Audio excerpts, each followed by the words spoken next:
Po daljšem premoru, saj kdo bi pa še nas poslušal, ko so kandidati za poslance skakali že vsake paštete, smo znova z vami.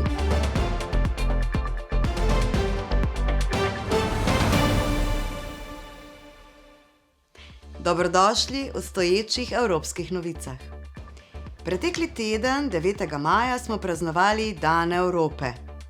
Ta dan obeležujemo obletnico zgodovinsko pomembne deklaracije Roberta Schumana iz leta 1950.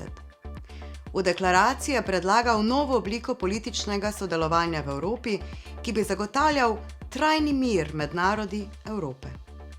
Njegov predlog velja za začetek današnje Evropske unije.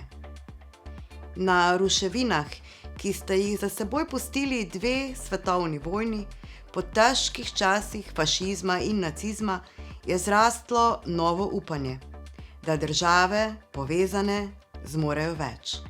In predvsem, da lahko zagotovijo mir in blaginjo. 72 let kasneje, po težki preizkušnji, ki jo je pred nas postavil COVID-19, je del Evrope znova v vojni.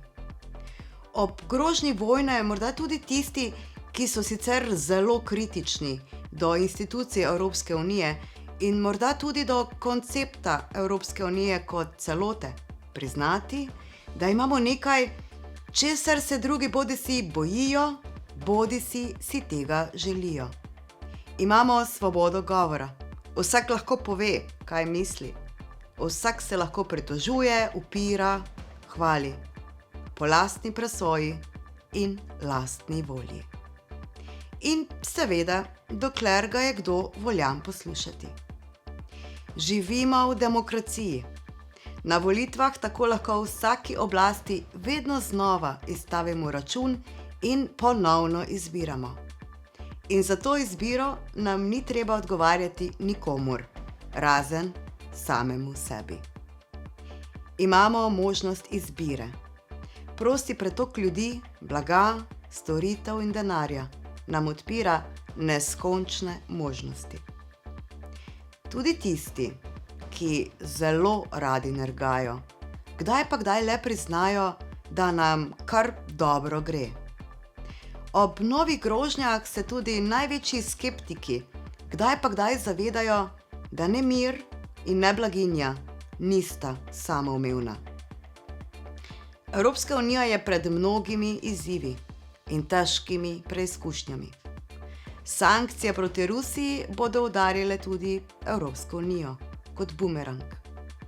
Ne oskrba s hrano, ne oskrba z energenti nista več samoumevni.